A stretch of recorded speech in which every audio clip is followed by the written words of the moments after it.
Everyone, sa mga kapatiran sa Abundant Life Ministry. Ngayon ay nasa Facebook Live tayo dahil lockdown sa ating lugar. At mga 2 linggo siguro na puro online tayo dahil wala nga tayong pahintulot na magkaroon ng gathering doon dahil sa sitwasyon natin sa COVID case ngayon. Medyo tumataas sa kinaroroonan ng ating panambahan. Ngunit hindi po ito hadlang na hindi tayo makapagpapatuloy sa pakikinig sa salita ng Diyos. Sa linggong ito, ang pangangaral ay pinamagatan kong I am chosen. The impact of Christ's righteousness in the believer's life. And this message came from verse 14 in chapter 22 of Matthew. Matthew 22 verse 14. For many are called, but few are chosen. So from these verses, I have my title, I am chosen. The impact of Christ's righteousness in the believer's life. But before we will discuss the words of God, allow me to pray for a moment.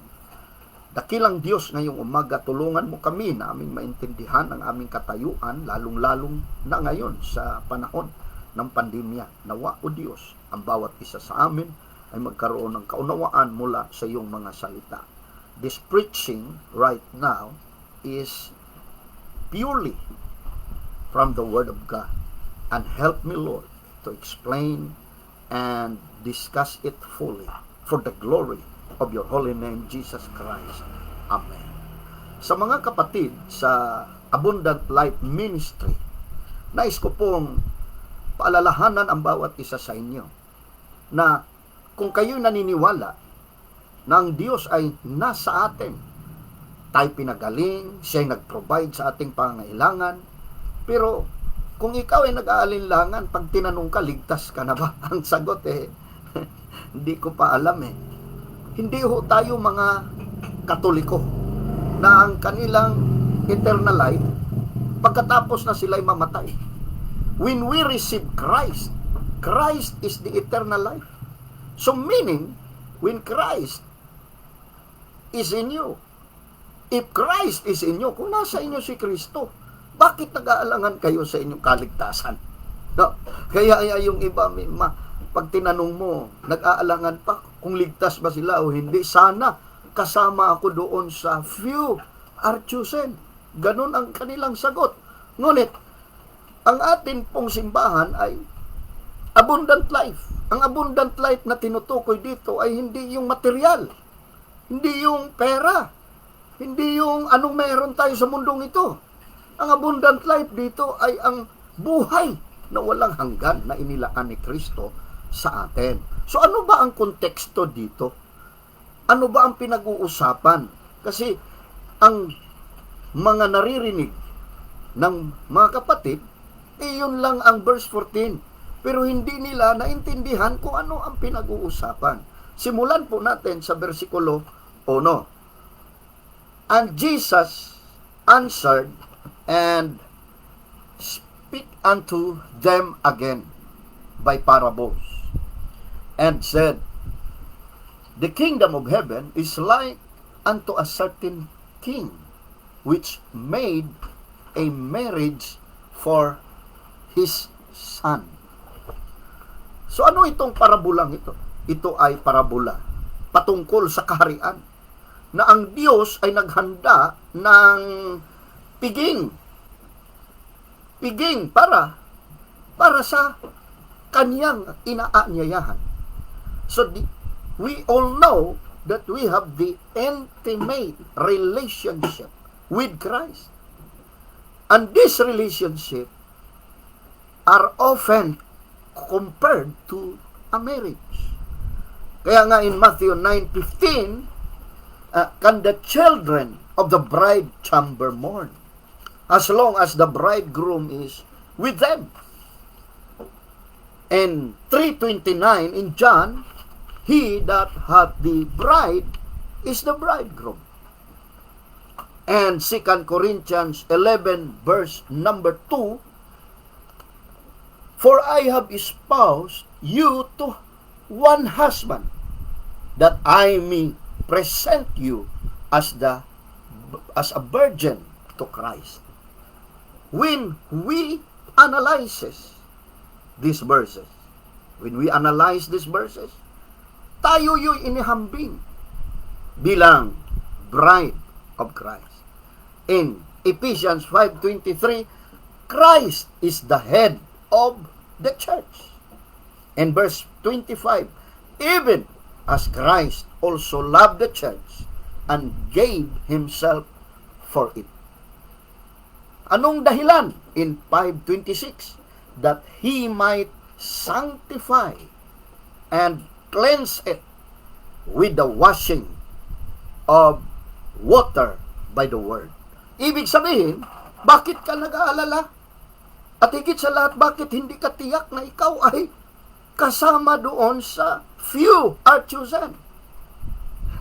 Kaya nga, ang iba, pag tinanong mo, kahit pastor, pag tinanong mo, ligtas ka na ba? Sasagutin, hindi ko alam kung anong mangyayari sa kinabukasan. Ito yung mga kulang, mga kapatid. Nagpapatunay lang, mga kapatiran, dito sa Abundant Life Ministry, nagpapatunay na ikaw ay kulang sa kaalaman. At higit sa lahat, sayang yung pagod mo pagpunta sa bahay-sambahan. Hindi ka pala naniwala na ligtas ka na. Sayang ang panahon na ginugol mo. Yung iba sa inyo, nagbibigay pa ng love gift. Sayang naman yung pera nyo. Kung hindi naman pala kayo kumbinsido na kayo ay kasama doon sa few are chosen. No? Kasi ang pangunawa nyo na tinawag kayo, pero pagkatapos niyan, hindi kayo mahirang. Yan ang maling theology o kaisipan. Maliho. Dahil hindi nyo naintindihan yung konteksto. Ano ba talaga ang konteksto rito? Sayang naman yung mga oras, fellowship. Itong Abundant Life Ministry, mag-aapat na taon na tayo. No, sayang yung 3 taon, pasok-labas ka sa simbahan. Hindi ka naman pala naniwala na kasama ka sa few are chosen. Gusto ko lang bigyan ng emphasis. Kung naniwala kayo na ang Diyos ay mag-provide, dapat maniwala kayo na kasama kayo sa few are chosen. Para naman maintindihan niyo na kayo ay nasa liwanag at hindi na kayo gagawa ng mga gawaing nasa kadiliman. Kayo ay magliliwanag sa sanlibutan. Anong purpose ni Kristo? 5:26 in Ephesians, that he might sanctify and cleanse. Lilinisin ka. In verse 27, that he might present it to himself, para ikaw ay ihaharap bilang sariling kanya. So, in 19 verse 7 in Revelations, let us be glad and rejoice and give honor to him, for the marriage of the Lamb is come, and his wife hath made herself ready. So dapat rejoicing. Kaya maraming mga Christians na pighati ang kalooban. Maraming mga pumapasok sa sumasama sa fellowship. Pighati ang kalooban kasi hindi tiyak kung sila ay kasama doon sa iilan na pinili. Hindi tiyak. Kaya kung meron man akong pananampalatayanan ng husto, at kung kailangan ko mag-ayuno or what, dahil hindi ko naintindihan itong magkaroon ako ng kaunawaan, nakasama ako doon sa few are chosen. Dapat yun ang aralin ko ng gusto. Hindi kung ano-ano mga bagay na hindi pa naman pala kumbinsido, naniwala na ikaw ay makasama doon. When we say faith, it is like a covenant of marriage. When a person believes, Christ promised an eternal life with Himself. So, this relationship is forever. Kung tawagin sa Hebrew, sa lumang tipan, sa panahon ni Abraham ay ad ulam. Once and for all. So, ibig sabihin, ito'y tuloy-tuloy. Kaya nga, maintindihan sana natin, mga kapatid, lalong-lalo na sa atin, kahit kayo nasa inyong tahanan, na sa pandemyang ito, nandyan yung takot. Pero dapat ninyong maintindihan, you are chosen by God. Pastor, may mga kapatid na nagkakasakit. O siyempre, katawan yan eh. Ngunit, hindi ibig sabihin na kahit ikaw ay pinili, hindi ka magkasakit. Kailangan magkasakit. Magkakasakit kasi nasa lupa ka pa. Kasi minsan, ang isip natin, dahil pinili ako, hindi na ako magkakasakit. No. Huwag kang magkumpiyansa. Tumataas ngayon ang case ng COVID. So, ibig sabihin, ang mga kapatid na makakaintindi, maintindihan mo, kasama ka rito sa few are chosen. Now, itong 22, verse 3, ito yung context eh. Pag binasa mo diretso sa verse 14, hindi mo maintindihan ang context dyan. Kagad-agad sabihin mo, called ako, pero di ko alam kung ako ay magiging hinirang. Tinawag ako, pero hindi ko alam kung magiging hirangin ako ng Diyos. Naglingkod ka pa sa Diyos kung ganyan lang naman. No? Ang iyong paniniwala. Daig ka pa ng mga lasinggero eh. Daig ka pa ng mga sabungero. Daig ka pa ng mga babaero. Sila naniwala na sila ay mahal ng Diyos at may buhay na walang hanggan. Samantalang ikaw, pumupunta sa fellowship, nakakaintindi, nakikinig. Yung iba talaga umabot ng 20 anyos, 20 years, 30 years na naglilingkod. Pero maaawa ka, hindi pa tiyak ang kanilang pananampalataya. Bakit? Naturuan din kasi ng mali. Yung nagturo, hindi rin tiyak. Nakasama siya doon sa few are chosen. Ang turo, basta't magpatuloy lang tayo. Magpatuloy, totoo, pero progressive yan eh. Ang Diyos ang gumagawa sa'yo. Hindi ikaw ang gumagawa para sa sarili mong kaligtasan. It is God's work. We are His workmanship. So ngayon, sa verse 3, ito yung invitation. And sent forth His servants. Sa verse 3, na ang ating text, Matthew 22, verse 3. And sent forth His servants to call them that were bidden to the wedding, and they would not come. Again, He sent forth other servants, saying, tell them which are bidden, behold, I have prepared my dinner, my oxen and my fatlings are killed, and all things are ready. Come unto the marriage. Verse number 5. But they made light of it,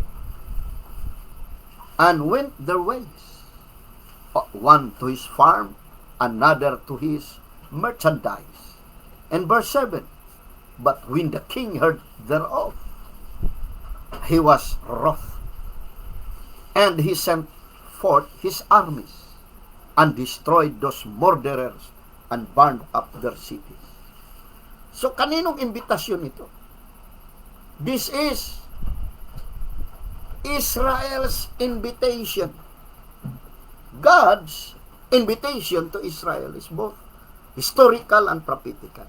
Kung tingnan mo, napakalinaw po dito na ang pag-aanyaya ay para sa Israel. Kung tingnan mo ang mga binabanggit.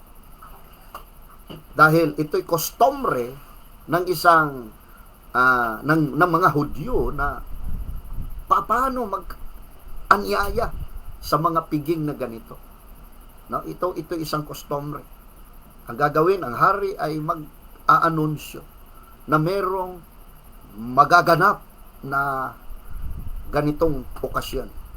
At nagpapadala rin siya ng mga paalala. Inanyayahan ng Diyos ang Israel, ngunit ito'y tinanggihan. The words, them which are bidden, in verse 3, to call them that were bidden. Ito ay nagpapatunay na ang Israel ay inaanyayahan. Simula pa lang. Simulan natin kay Abraham. Simula pa lang. The servants which were sent forth. So, ibig sabihin, yung servant, these were particularly invitation during the life of Christ in relation to time. So, itong parabulang talinghagang ito ito'y nagpapatunay na ang Diyos ay may ugnayan, pakikipag-ugnayan sa Israel sa pamagitan ni Kristo. Dahil andito si John the Baptist, ang 12 apostoles, ang 70 disciples who were sent to prepare the people of the coming of Christ. But what happened? Israel would not come. The words are few and simply stated, yet the fact is so tragic. This was the first invitation. They would not accept it. So why would anyone not accept the first invitation of the king to the marriage celebration of his son? A person can be too busy or they set aside the invitation at sabi nila, sige, malakas pa naman ako pag medyo pwede na akong pumunta. Or wala silang pakialam sa hari, sa programa ng hari. And kaya meron silang sariling piging din. So ngayon, ang iba'y hindi nagtiwala at hindi naniwala sa hari na magkakaroon talaga ng piging. So, maaring ayaw nila yung piging na yun. Ngunit, ang Diyos ay nagpapakita ng kaniyang habag. Magkanyang habag. Isipin mo, disregard na yung invitation. Yet, he did not react. He acted with mercy and grace. At yung pa rin, nag-aanyaya pa rin. Nagkakaroon ng second invitation. No, anong nangyari? Ito ngayon, ang mga servant na nagdala ng invitasyon, they were the witnesses, the immediate witnesses after the Lord's resurrection, then the coming of the Holy Spirit.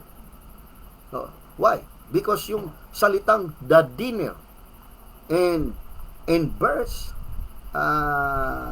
24, behold, I have prepared my dinner. So, doon naihanda na. Nandyan na. Ang nakahain na. So, itong mga salitang ito, all things are now ready. Prepared na. So, ibig sabihin, the great sacrifice necessary to prepare the meal had taken place. So, they were to come now. Come immediately to the feast that preceded to the marriage itself. And everyone was still invited. So meaning God prepared an abundance. So ito yung panahon na inihanda na niya yung abundance. Panahon na ito na ang piging mismo. It is the time for joy. Dahil nasa piging, wala sa funeral. Wala doon sa funeral service. Hindi yon ang pinuntahan natin, kundi doon sa piging mismo. Kaya magtataka ka. Minsan ang mga mukha ng mga kapatid, akala mo, wala sa piging, malulungkot. So dapat maging joyful to this occasion. It is the time of feasting, panahon na tayo ay magkakaroon ng kasayahan. No? Magkaroon tayo ng kasayahan. And yung salitang midlight, kung tingnan mo yan sa Griego ay amilosantes, meaning to care. No? To care. So ibig sabihin, they were definite in their decision not to attend in the great feast. So inaanyayahan sila na meron pang pag-aanyaya na may pag-aaruga. Kumbaga, bakit ayaw mong pumunta? Ganito, dapat meron kang matanggap na ganito. Ganito ang piging na yan. Pero ayaw pa rin nila. Pero ang salitang amilosantes ay nasa aorist participle. No? Yung salitang they were making light of it. So, ibig sabihin, yung imbitasyon ng hari. Ang imbitasyon ng hari, kahit na kanilang tinanggihan, nasa aorist participle, pero meron pa rin pag-aanyaya pa. Bakit? Dahil ang iba ay nasa kanilang mga kanya-kanyang mga obligasyon. Marami silang mga alibis. Ang iba ay farmers. So, ibig sabihin, inaarugaan nila ang kanilang mga pananim. The word his farm, ton idion agron. Ibig sabihin, it was his own farm or property. So, sa verse number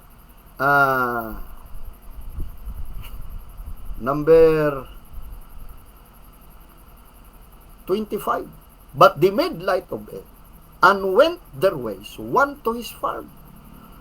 So, ibig sabihin, siya yung may-ari. So, ano ang implikasyon nito?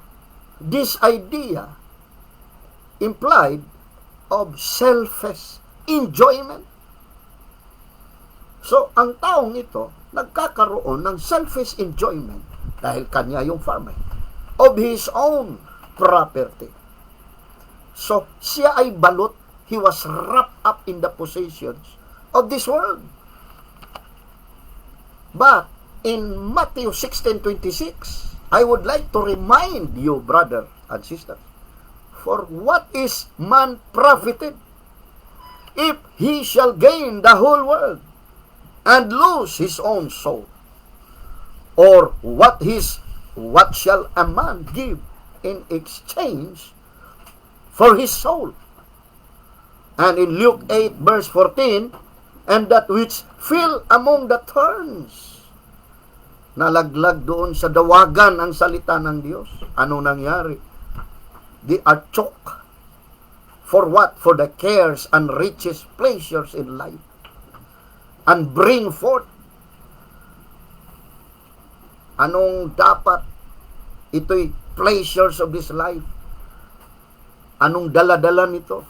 Siyempre kapahamakan sa iyong sarili.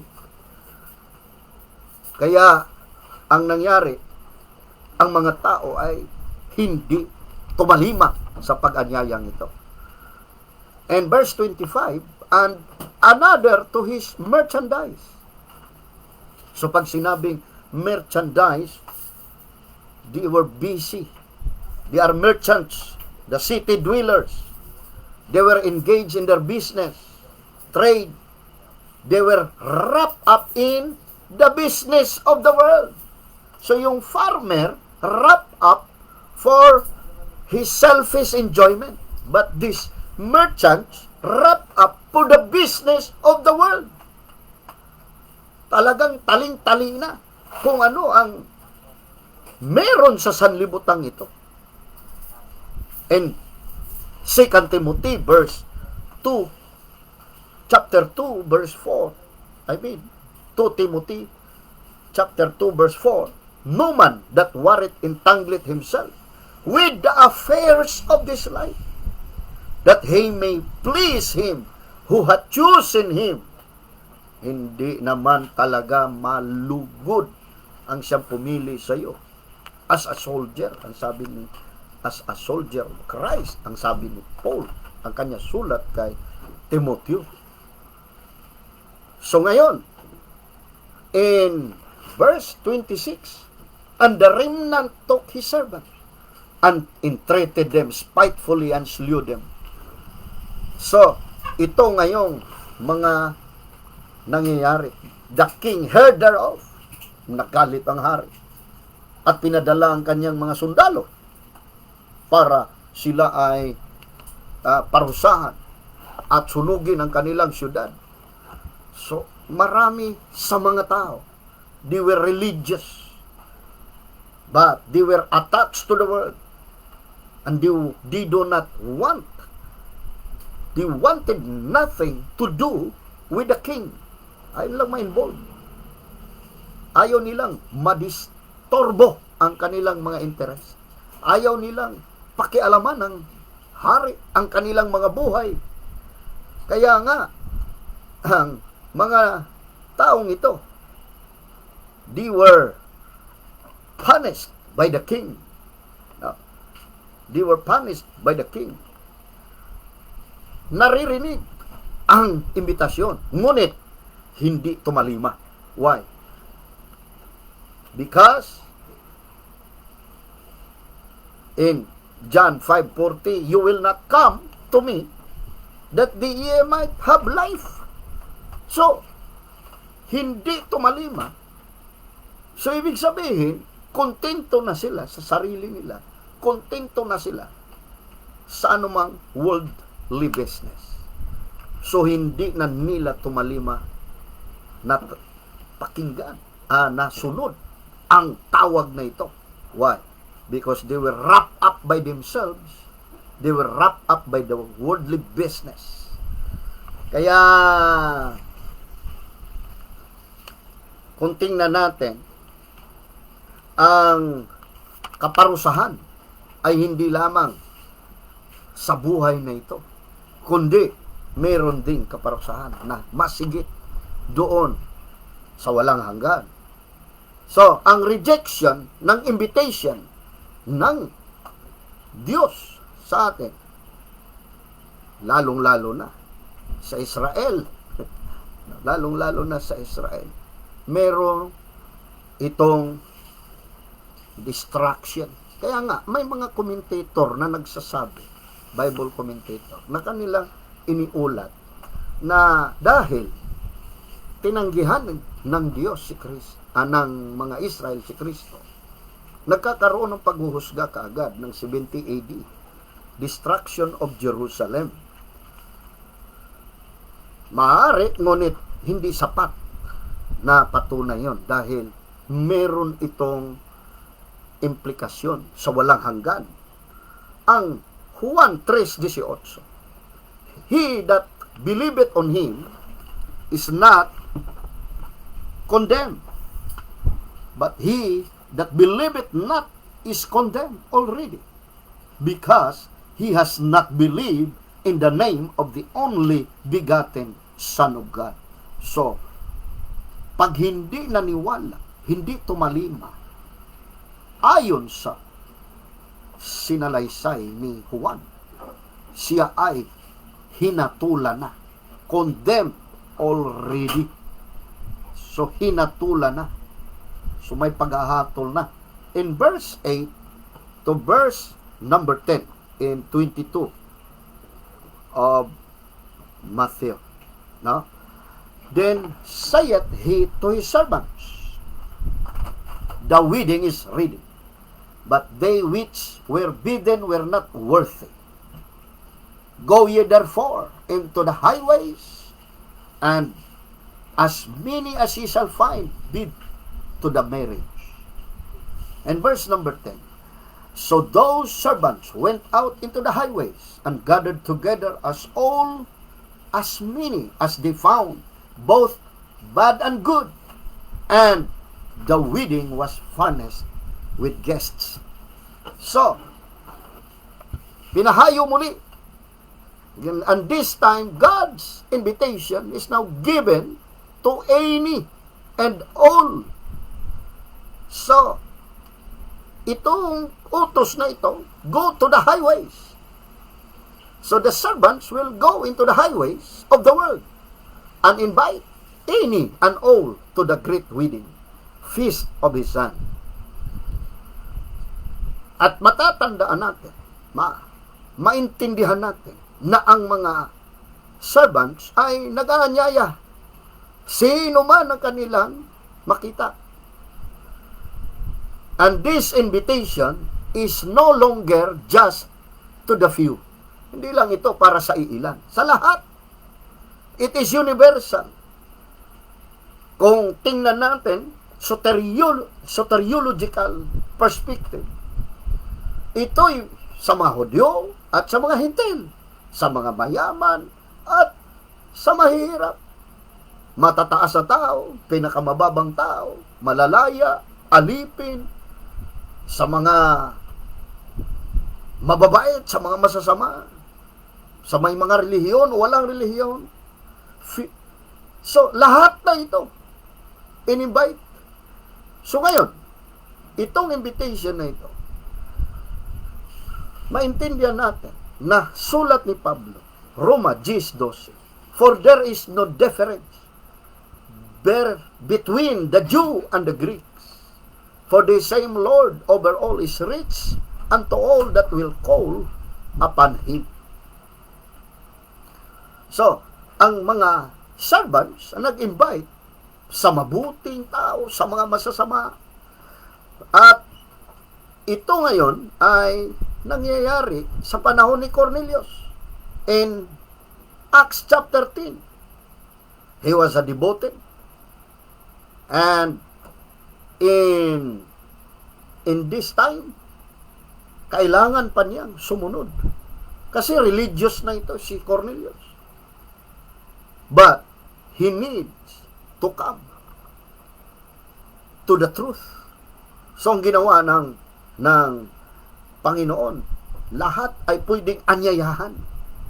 Ngayon, the visible church of God contains of good people and bad people. Diyos ang nagbago sa tao. Hindi ang relihiyon. Hindi ang samahan. Hindi yung ating maliit na kapilya ang magbago sa kanila. Diyos ang pumili. Diyos rin ang magbago sa kanila. Ngayon, ang servants ay nakakuha na maraming mga naimbita ayon dito sa parabulang ito. Napuno ngayon sa tao from the highways.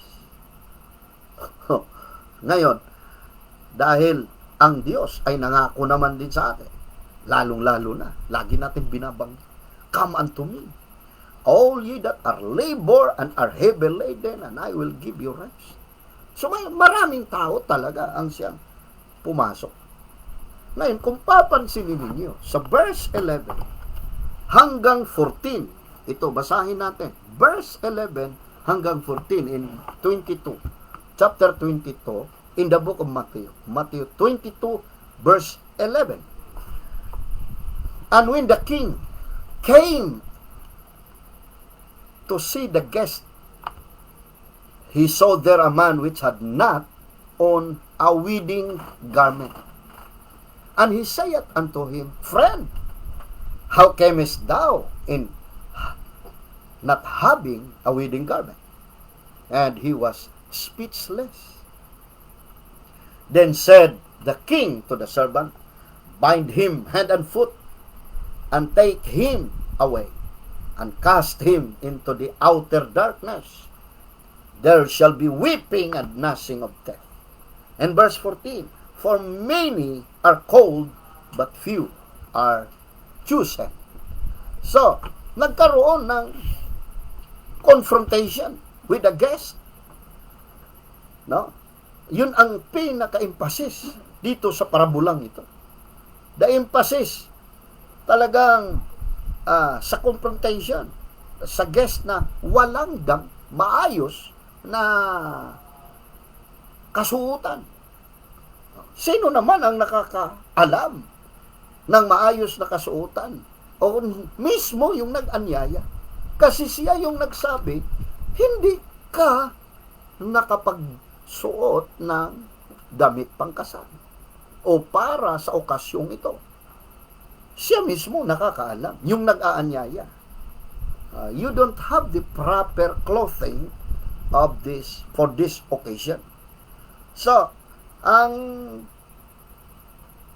sinasalaysay sa verse 11, nakita ngayon ng nag-aanyaya.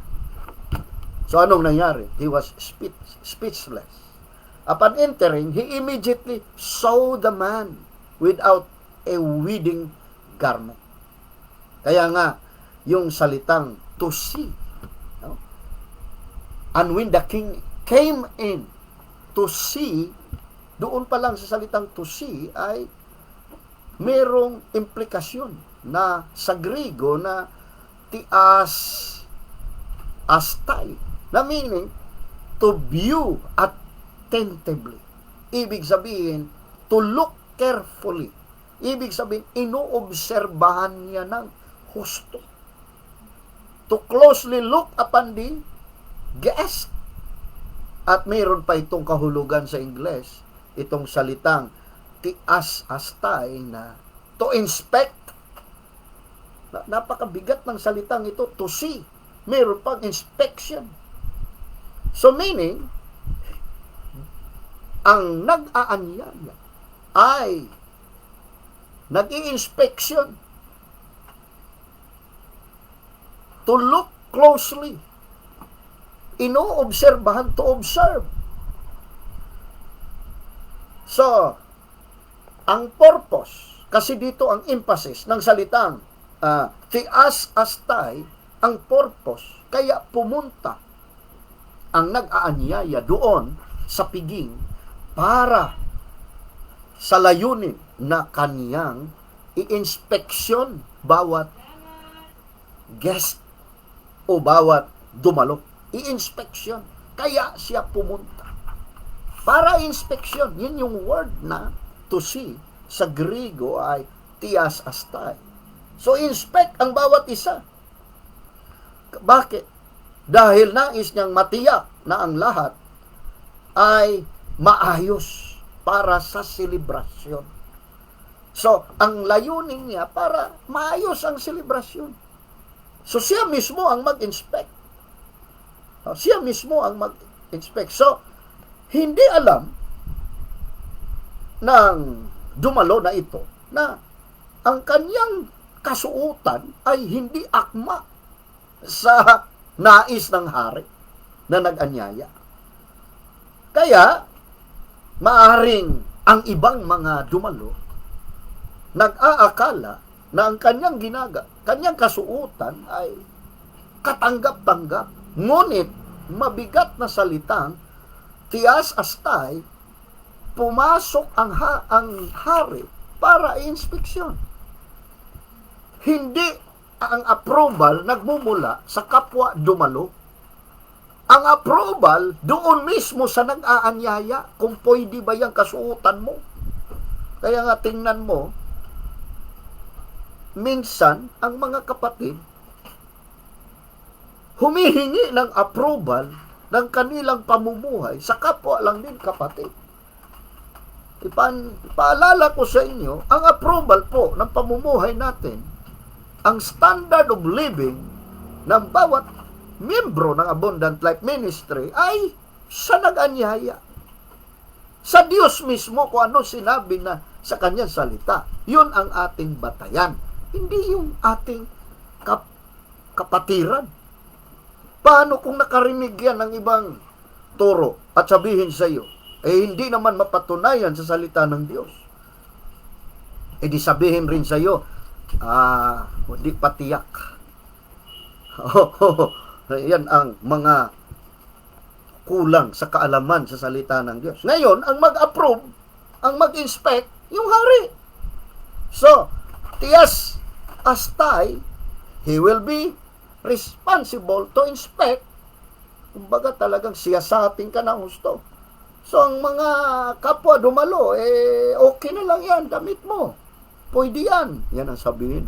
Maunawain naman yung nag-aanyaya. Mali. Ayon nga sa ating binasa kanina, Juan 3:18, hinusgahan ka na. Kung hindi ka naniwala. Kasi yung iba, pag nagbasa hanggang 3:16 lang ng Juan, for God so loved. Pero hindi pa talaga naintindihan yung basis doon. Word for word. Bakit nasabi? For God so loved the world. Ngayon, itong hari, nagtanong, friend, kaibigan, why have you come? Not wearing a wedding garment. Bakit niya tinanong? Kasi, masyadong masakit sa mata. Kasi tingnan mo, the king came in to see. Masakit sa mata na ikaw lang ang hindi nakapagdamit pangkasal. No? Masakit sa mata. Ikaw lang naiibay. You're not wearing the wedding garment. So meaning, ayaw niya na madistract ang joyful occasion na ito. Ayaw niya na merong isa na lumabag sa kanyang kwalifikasyon para sa wedding garment. Now, kailangan ang taong ito ay mabigyan ng karampatang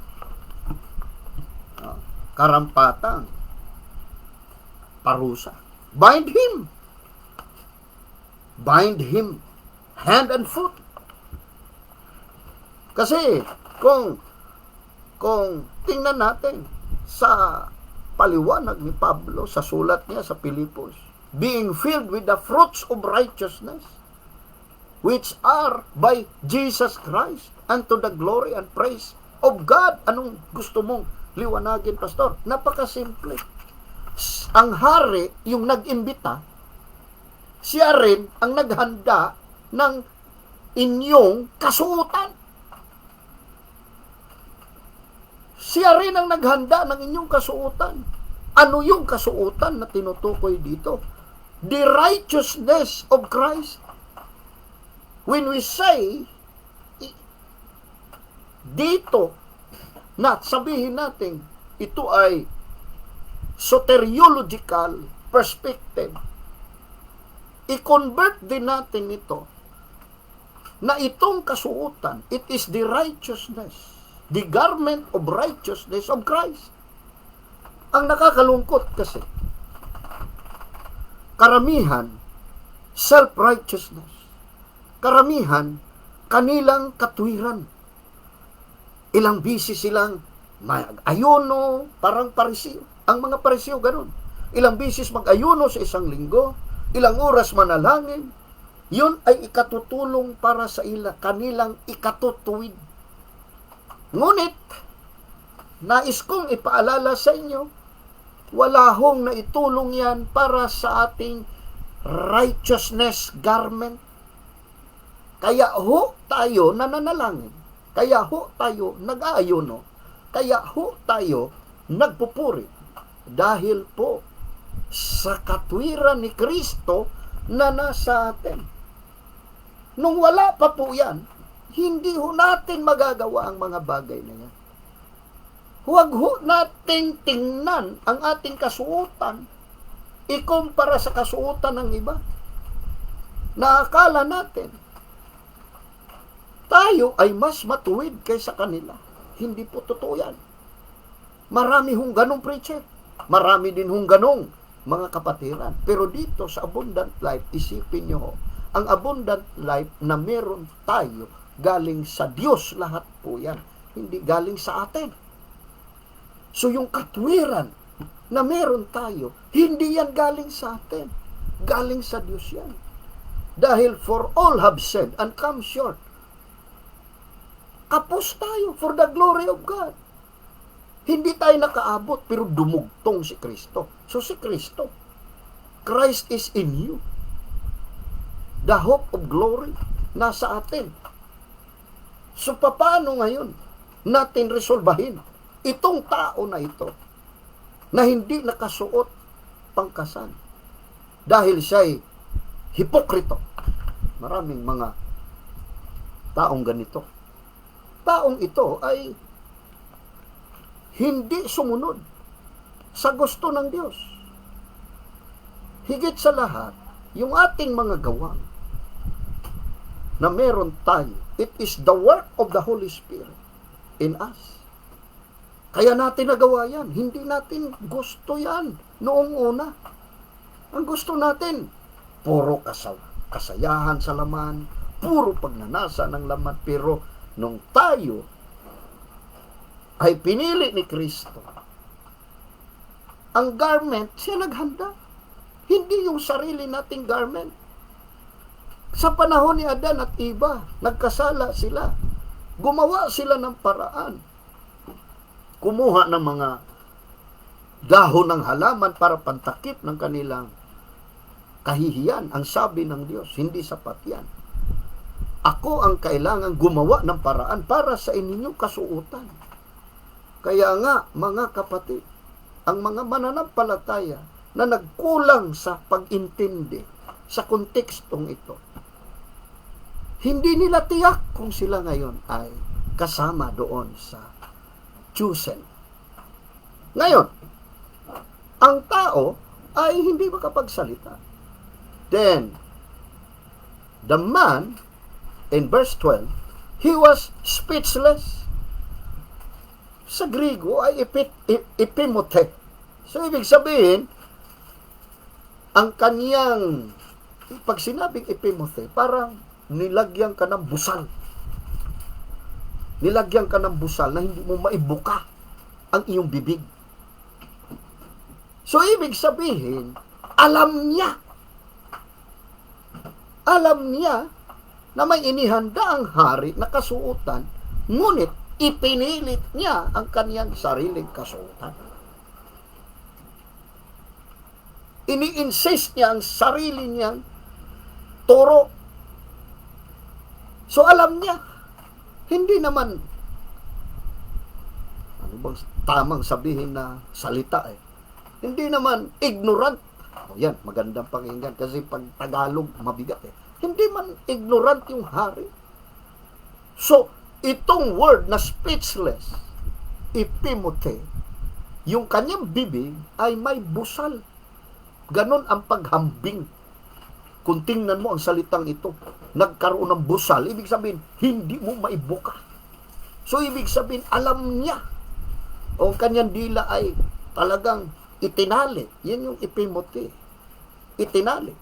So, wala siyang dapat alibay. Wala. Hindi siya nakapagsalita. He had no excuse. Why? He stood guilty of disrespect and dishonor of wearing the wrong garment. And a garment that was not right for this occasion. Kingly occasion. Why? Because the king has invited. So, the king judged the man who was not clothed properly. So, the king, God, kung ating ihambing, soteriologically, ang Diyos ay tumawag sa kanyang mga alipin. God called His servants together. Ang servants dito ay diakonoes. So, pag sinabing diakonoes, they were not the same servants who delivered the invitation. Iba na ito. Hindi na itong mga servants na ito na siyang inutusan para sila'y anyayahan. Hindi na ito mga disciples, hindi na ito mga preachers. Di ba? Ito na ngayon ay mga angelic guardians of heaven. Ito na sila. Then, what was the king told to the servants? Bind him hand and foot talian ang kanyang paa at kanyang mga kamay. Bakit? Siyempre, when we say hand and foot, it signifies the bodily parts used by man to commit sin. So, the hands are bound. So, there is no resistance. Tali mo yung kamay para hindi na siya makapalag. The feet are bound. So, there is no escape para hindi makalatakbo. So, pag natalian ng paa, hindi na makatakbo yan. So, ibig sabihin, ito'y nangyayari para walang pwedeng tumakas at walang pwedeng lumaban sa anumang desisyon ng hari. And this man was taken away, far away from everyone else, from the presence of the king. And sad to say, he does not enjoy the bountiful joy of this occasion. He was cast into the outer darkness, far away from everyone else. Hindi na niya natikman kung anong kasayahan meron sa wedding feast. Darkness, wala nang liwanag doon. There is no brilliance during this time, the casting out into the darkness. God calls many, but few are chosen. So, many, this was God's call to the Jews, but few are chosen. And this is also God's calling to the Gentiles. What happened? Few were responded. Ilan lang ang tumugon. So this is God's call to all those who enter in. But few were wearing the garments, the wedding garments. Only the garments that was prepared by the king is acceptable. But those who wear the garments of hypocrisy and false profession is not acceptable. Hindi katanggap-tanggap ang mga ganong kasuotan. Yung mga iba kasi nasa loob ng simbahan pero sila ay kinupkop pa rin ng kanilang sariling kapakanan at sa mundong ito. Ano ang meron sa mundong ito? Kinupkop pa rin ang kanilang mga kalooban. And within the church, if you are in the church, deny yourself and follow Christ. That is the instruction in Luke 9:23. And he said to them all, if any man will come after me, let him deny himself and take up his cross daily and follow me. And there are people who came to the invitation, but they are still connected and conformed to the world. In Romans 12 verse 2, and be not conformed to this world, but be ye transformed by the renewing of your mind, that ye may prove what is good and acceptable and perfect will of God. Some people who were in the wedding invitation, according to Ephesians 5 verse 4, they were filthy, then foolish talking, gisting, and those who could never give thanks to God. So, if you are listening to this preaching, you need to demonstrate the spirit of love, because this is the new commandment in John 13, "A new commandment I give unto you, that ye love one another. As I have loved you, ye also love one another." This garment that I'm preaching today, the emphasis, the impact of this garment, it is the garment of Christ, righteousness. So the reason why I could shout to everyone, I am chosen, because it is not my righteousness. It is not my own works. But the impact is Christ's righteousness in my life. The impact is in the believer's life. It is not our own righteousness, but Christ's righteousness. He is our righteousness. The garments of this wedding feast is the righteousness of Christ. Thank God for your time to listen to this preaching. Allow me to say a words of prayer. Lord Jesus, have mercy on us. To understand your will, please guide us through the power of the Holy Spirit. And help us, Lord, to know and to understand, to study the words of God, that we could have the guidance of it. In the name of the Lord Jesus Christ. Amen. Thank you, everyone, for your time to listen to the Word of God. In 2 Corinthians 5:21, "For he hath made him to be sin for us, who knew no sin, that he might be made the righteousness of God in him." And Romans 10 verse 3-4, "For they being ignorant of God's righteousness, and going about to establish their own righteousness, have not submitted themselves unto the righteousness of God." So, our righteousness is in Christ. Thank God. We are chosen. We belong to the few that are chosen because of His righteousness.